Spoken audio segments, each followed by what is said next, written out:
buntag, mga kaigsunan, diri sa Gate 5. Nianaw sa kita sa pag-share sa pulong sa Ginoo. Mag-ampo kita o sa makatiyot nga atong patalinghugan ang atuang Ginoo sa daghan ng mga pagsulay, no? Or pagtagalog ko, sa maraming mga pagsubok sa ating buhay na pinata sa live. So ato i-welcome ang lahat, no, ng mga kapatid na dito ngayon sa Gate 5 na nakikinig abot ng ating maliit na sound system. Ako nga po pala si Brother Dominic Utod, isang ordinaryong miyembro ng Seventh-day Adventist. Huwag po kayong mag-alala, hindi po ako humihingi ng pera pag magbigay ng mensahe. Kasi libre po yung pagme-mensahe, no? Yung banal na salita ng ating Panginoon ay libre, walang bayad po yan. So dapat ibahagi natin na libre. Kaya naman, sa maikling panahon na aking higiin sa bawat isa, yung mga pakinig po nila ay busy po kayo, ituon niyo po, no? Para tayo ay mag-bless. Maging mapalad, no, sa pagpakinig ng salita ng ating Panginoon. So tayo po ay dadako sa ating maliit na maiksing program. Una po dito sa opening song, kakantahin po natin or awitin po natin ang Seakeepers. Yan, Matthew 6:33. No? Then ang opening prayer, first, then next po ay special song, I have decided to follow Jesus. Yan po yung theme song, no? Then ang special message na mababasa po natin sa banal na kasulatan. Then ang sunod po ay ang closing song, Give Thanks. Then ang sunod naman po ay closing prayer. So yan po, ganyan na po kasimple yung ating program. Mga 15 minutes target matapos po tayo. So yung ating buong mensahe, may tatlong punto po. Number 1 ay makilala natin ang Creator, ang Diyos natin. Number 2, makilala natin ang Diyos ay pag-ibig. Number 3, makilala po natin ang Diyos pala ay Savior or tagapagligtas. Ayan. So yan na po ang ating matutuklasan sa umaga nito. At may bahagi natin, no, ng mapayapa sa bawat isa. So tayo po ay dadako sa ating awitin, Seakeepers. Seeking first the kingdom of God and His righteousness, and all these things shall be added unto you. Hallelujah, hallelujah. Seeking first the kingdom of God and its righteousness, and all these things shall be added unto you. Hallelujah, hallelujah. Amen. Tayo po ay manalangin. Sa ngalan ng Ama, ng Anak, ng Espiritu Santo, dakilat mahabagin ng Diyos, may-ari po ng aming buhay, ng lahat ng bagay nandito sa mundo, Ama. Sa mga oras nito, kami po ay malapit sa inyong dakilang harapan, humingi ng kapatawaran sa mga pagkukulang, pagkakasala po namin sa aming kapwa, lalo higit sa inyo po, Ama.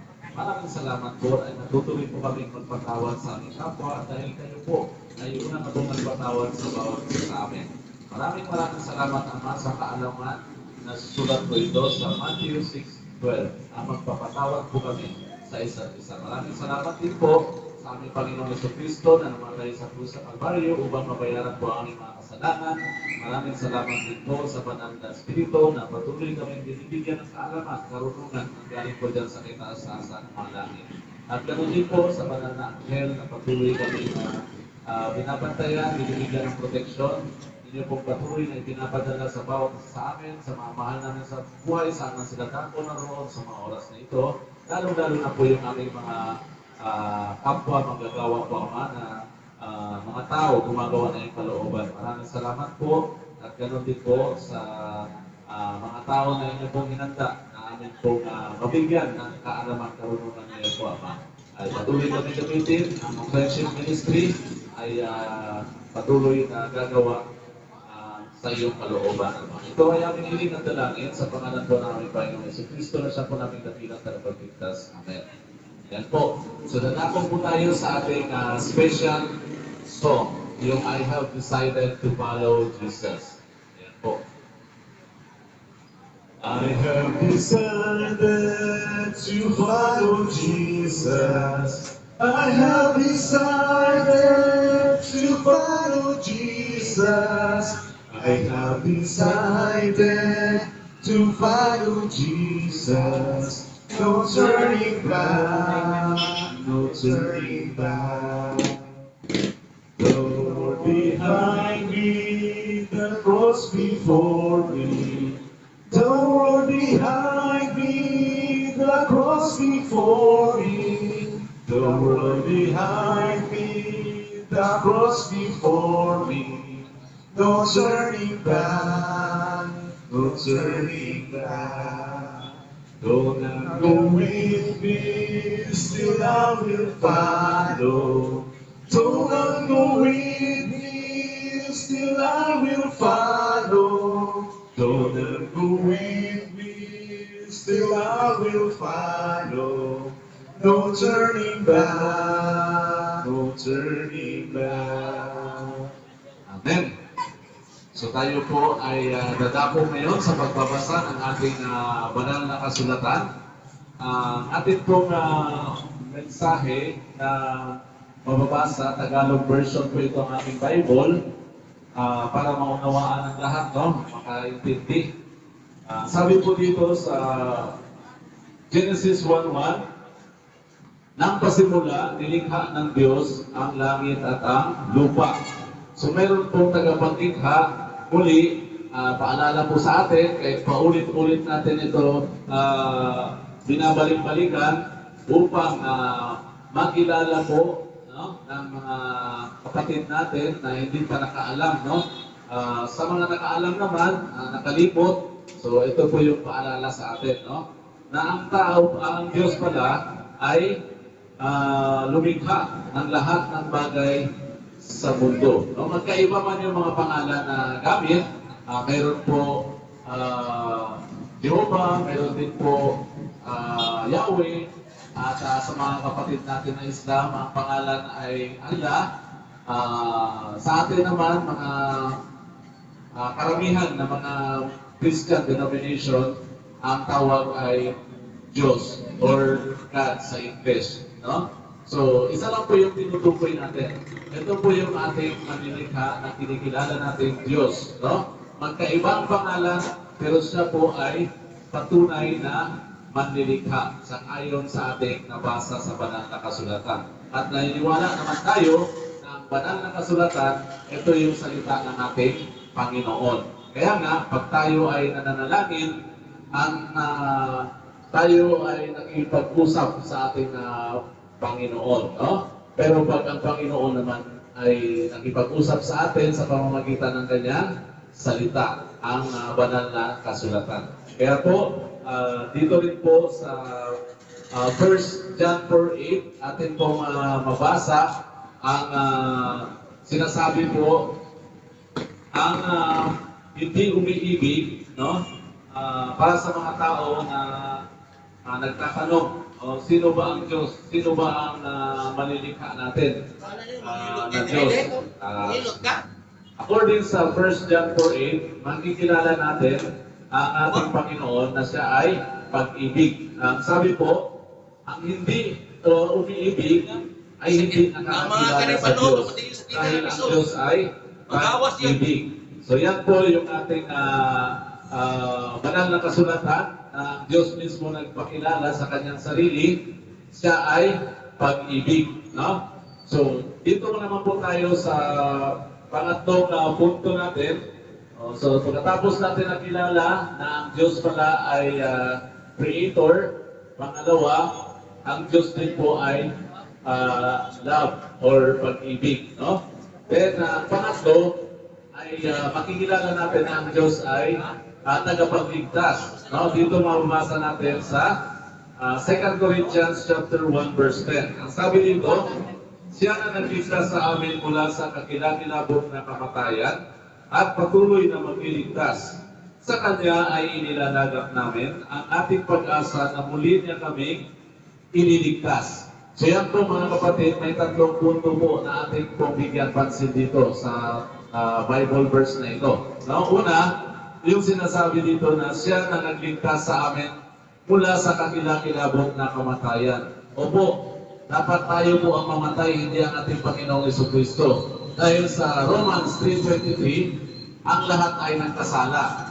At sa 6:23, ang kabayaran ng kasalanan, kamatayan. No? Pagkos ang buhay, ang kaloob ng buhay na walang hanggan na kay Kristo Jesus. Tama.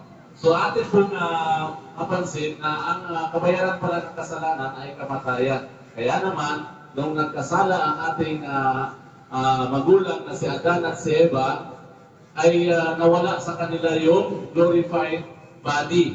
At kailangan ng Diyos na iligtas ang tao na kanyang nilikha na napaka-special. So, tao po, tayo po yun, no? Mga tao na nilikha ng ating Panginoon, no? Sa Genesis 1:26, sa kanyang image. No? Own image ng Diyos, nilikha ang tao. Kaya naman ganoon na lamang special tayo, no? Bukod doon ay sa kamay, no? Yung ibang mga bagay ay sa salita, pero tayo ay ginawa ng ating Panginoon sa pamamagitan ng kanyang mga kamay. So napaka-special talaga ng tao. Kaya naman tayo ay bigyan ng napakalaking pansin, no? Ng ating Panginoon na iligtas sa pamamagitan ng ating Panginoong Jesucristo sa John 3:16. No? For God so loved the world that He gave His only begotten Son, that whosoever believeth in Him should not perish but have everlasting life. So yan po ang patunay na ang ating Diyos ay dakilang tagapagligtas. Dahil ang ating Panginoon, Jesucristo, na siya po ay naging tao upang mabayaran ang ating mga kasalanan. Dahil lahat po ng tao pala ay hindi worthy, makasalanan talaga. Kaya naman ang ating Panginoon sa yung solusyon sa ating mga kasalanan. So, sa sunod na mga punto na ating matuklasan dito ay ang sinasabi at patuloy na magliligtas. So paano kaya ang Diyos na patuloy tayong iniligtas sa araw-araw? Ngayon, sa ating presensya sa ating present situation, no? Sa pamamagitan po ng banal na Espiritu. Kung paano sa 14:26, hiningi o iniwan sa atin ng ating Panginoong Jesucristo ang kanyang banal na Espiritu. Ang purpose pala upang magpaalala, magturo, no? Sa 14:26 nandyan, ng lahat ng mga bagay na itinuro na sa atin ng ating Panginoong Jesucristo. Sa paanong paraan? Kung maalala natin mga kapatid, madalas, bago tayo makagawa o makakomit ng kasalanan, may nagpaalala sa atin, no? May nangungusap sa ating tainga, sa ating puso, no? Huwag ituloy ang kasalanan. Kung bakit? Ang Diyos ayaw talaga tayo ay malaglag sa kasalanan. Ang gusto ng Diyos, patuloy tayo mabuhay na may kapanalan dahil yan po talaga ang tunay na kalagayan ng tao, banal, no? Yung ating katawan.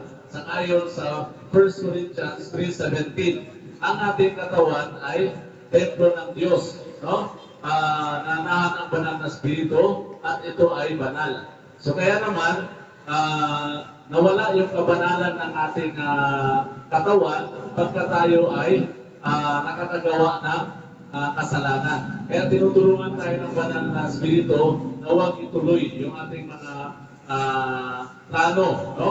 Na gumawa tayo ng kasalanan. Kung sakali naman, tayo ay nagkasala, no? Tayo ay tinuruan ng ating Panginoong Jesucristo na lumapit sa Kanya. Sa Matthew 6, no?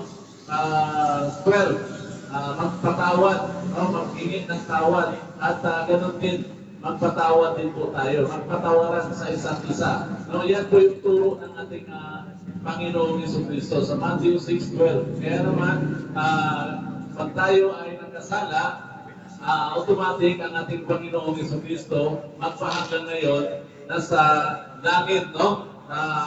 Sa heaven sanctuary na tayo ay patuloy na nililigtas doon, no? Dahil na alam niya tayo bilang tao mahina po sa kalagayan. Kaya tinutulungan tayo ng Banal na Espiritu na umiwas, no? Ipinapaalala sa atin na huwag ituloy yung mga kasalanan na pinambalak pa lang natin o pinaplano pa lang. Dahil ayaw na ng Banal na Espiritu, mampunta tayo sa kasalanan, no? So, yun po ang sikreto. Pagka tayo pala ay nakagawa ng kasalanan, iluhod natin, manalangin tayo. Malaki, maliit na kasalanan, hingin natin sa Panginoon. Hingin natin ang tawad, no? At ang Panginoon naman ay handang magpatawad sa bawat isa sa atin. Hanggat buhay pa ang tao, may pag-asa pa na magpatawad at magbago, no? So yun po ang pangalawang punto. Tayo pala ay kailangan mamuhay na may kabanalan dahil ang katawan pala natin ay banal. Pansinin natin mga kapatid, sa langit, ang nakatira po doon, banal.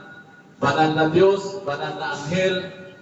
Ang tao na dadalhin doon ng ating Panginoong Jesucristo, banal din po. Kaya naman, sa 1 Corinthians 3:17, yung ating kalagayang tao, banal po yan. Diyan nananahan ang Banal na Espiritu. Kaya nung nagkasala si Adan at Eva, nawala yung kabanalan o yung glorified body sa kanila. So ganun pa man, mai-restore po ito, no? Sa pagbalik ng ating Panginoong Jesucristo, at sa kanyang ikalawang pagpunta rito, ay i-restore. Yan ang tinatawag na plan of redemption, no? So, mai-redeem tayo, mai-restore yung nawala kay Adan at Eva, yung glorified body. Saka naman tayo iakyat doon sa langit na bayan na kanyang inanda, no? According sa Revelation, chapter 22, verse 19, ang sabi nito, at kung ang sinuman ay mag-alis sa mga salita ng aklat ng propesiyang ito, aalisin ng Diyos ang kanyang bahagi sa punong kahoy ng buhay at sa banal na lunsod na nakasulat sa aklat na ito. So meron pong tinatawag na banal na lungsod na hinanda po ng ating Panginoon upang sa mga tao na banal, no? Na pupunta sa langit o dadalhin niya doon. So maraming salamat sa ating Panginoon dahil hinandaan po tayo ng dako, no? Na ating matirhan doon sa langit na bayan. So atin din pong mababasa dito sa bandang huli, no? Ng verse sa Bible, yung Apocalypse 22:21. Ang sabi po dito, ang biyaya ng Panginoong Yesus ay mapasa mga banal. Amen. So tayo po talaga bilang banal ay babalikan at dadalhin doon sa langit na bayan.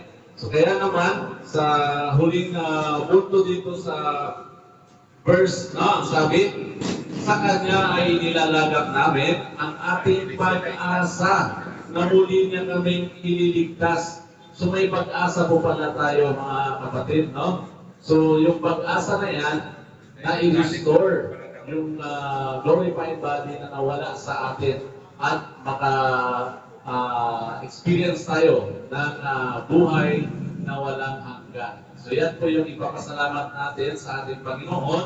So meron po tatlong punto na ating natuklasan sa verse ng 2 Corinthians chapter 1 verse 10. Una po, yung history na, nangyari na, no?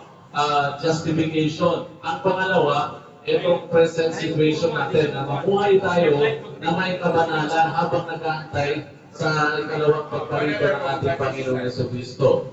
So yan po ang gusto ng banal na kasulatan na maunawaan natin at maintindihan at maisabuhay, no?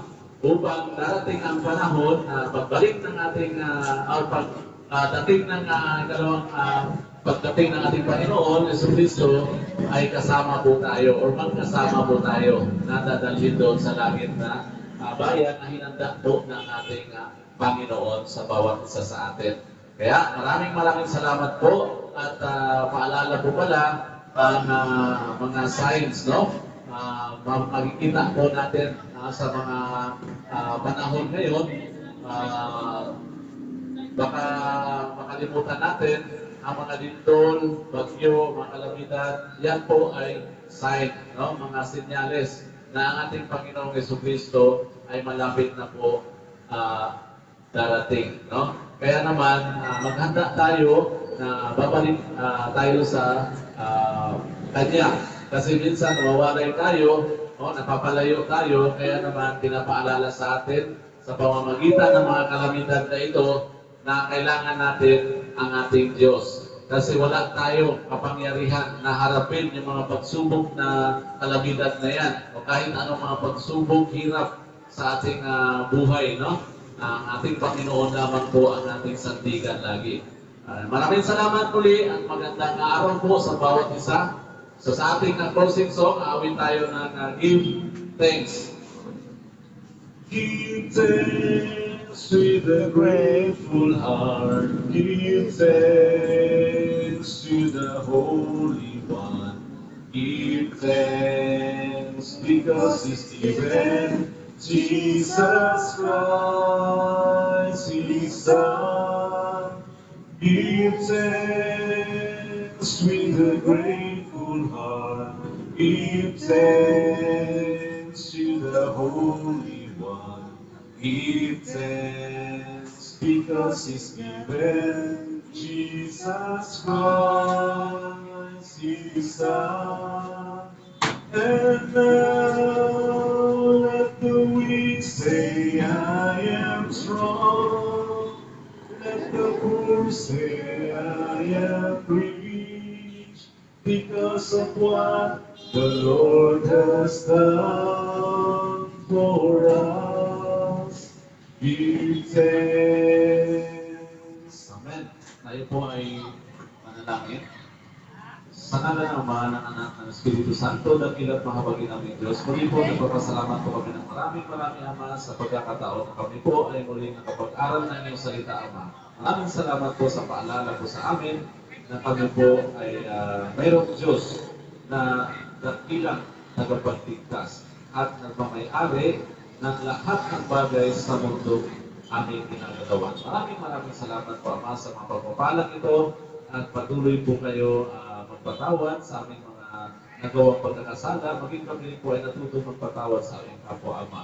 Maraming salamat din po dahil natutuloy po kami humingi ng tawad lagi sa mga tao na aming po nagawa ng kasalanan, lalo na po sa inyo. Maraming salamat po. Ito ay aming hiling at dalangin sa pangalan po ng aming Panginoong Jesucristo na siya po naming dakilang tagapagligtas. Amen.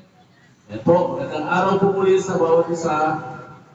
Mapagpala at ang Diyos magpanalangin sa bawat isa. Amen.